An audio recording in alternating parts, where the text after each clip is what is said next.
this is Benjamin here to announce another exciting episode of the Trapani Aftertaste. Today, we are having Apple Jacks versus Cheerios. Thank you, Benjamin. My name is Frederick Rigura, and today I'm very happy to announce that we will be having a feature guest star, Chuck Hamilton. Hello, I'm Chuck Hamilton. I work for the Chickamauga County Parks. You may have seen me if you like to hike around those parks. I usually have a green polo shirt on with khaki or maybe brown cargo pants. That's usually what I'm wearing. And you know me by my gray hair and my beard. That's usually what I look like. And, well, Benjamin wants the microphone, so I'm gonna hand it to him now. Thank you, Chuck. Now, let's get right into this. What do you think the aftertaste is on Apple Jacks? For me, it's kind of fruity, but at the same time, it's not fruity. Well, what I think is, when I have Apple Jacks, I don't really focus on the aftertaste so much as the front taste, or the before taste, when you're smelling it. But since we're talking about the aftertaste, what I usually get from that is it's sort of bitter almost, and like when you're eating cinnamon, sort of like, and you salivate a lot, and that affects the taste. Well, that's a very good point, but we're here to talk about the aftertaste, not the front taste. And, well, let's just go on to Cheerios. Well, actually, Frederick Rigura wants to talk about the aftertaste of Apple Jacks. Frederick? Thank you, Benjamin, and Chuck, I appreciate your contribution. It was very interesting. I may put that in my archives of most important things I've ever heard. Alright, the aftertaste to me of Apple Jacks, when I pour it in the bowl, I hear it cling on the apex, the negative apex of the bowl. It makes such a delightful sound. I almost compare it to sinking my teeth into a piece of cake. But the aftertaste, that's what we're here for, and I think that is just glorious. But to Cheerios, I'm speechless when it comes to Cheerios. Yes, Cheerios is kind of a bland taste where you can't actually get an aftertaste, but if you do, it's probably not gonna be very good.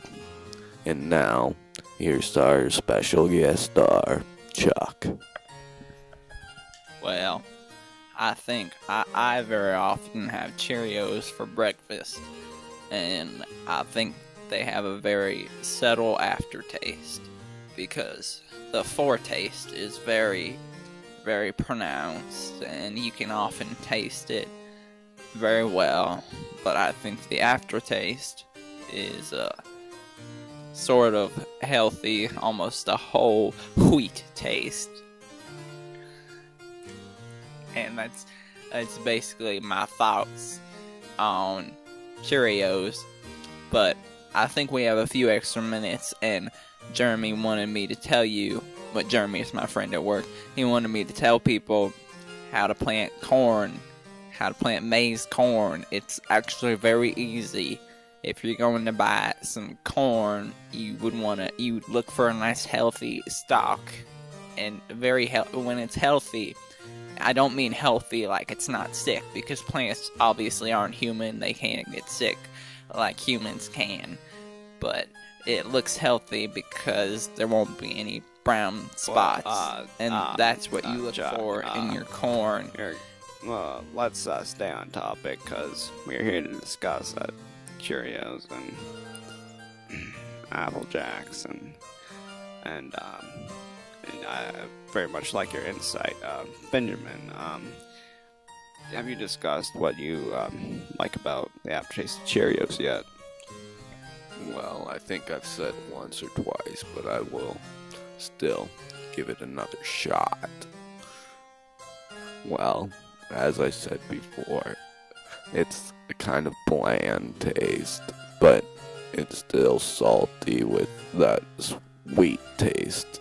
And, well, it's just salty, sweet, and bland. Yeah.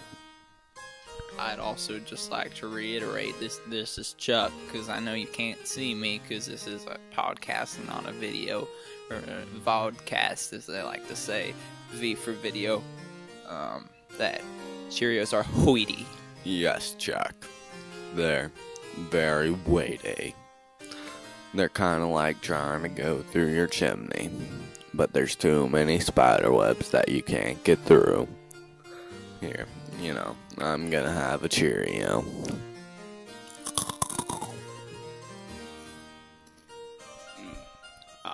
Benjamin, I thank you for that. That sounded very delicious. I think I may have one too, just to make sure we're getting the full effect.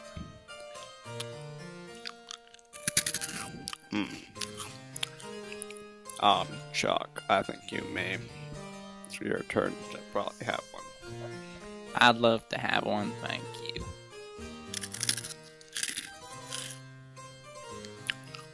you. These are very good. Not like the Cheerios I get from Walmart. The Walmart brand. Alright. Well, I think that may conclude our podcast for today, and just in case you didn't hear those crunches, I think I may do several in my mouth. Here are two going into the entrance of my mouth.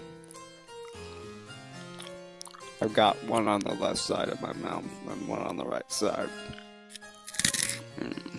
Yes, there's this very favorable aftertaste.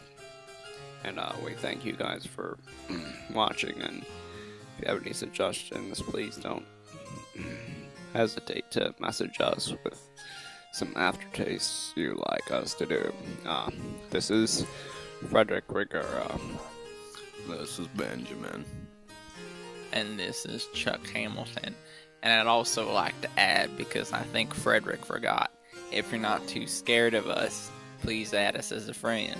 He always says that joke, even though we're not scary. We are not scary. That is right, Chuck, and I thank you for being on the show. And this is us signing off. Out of here. The end. Thank you. This is the Trapani Aftertaste.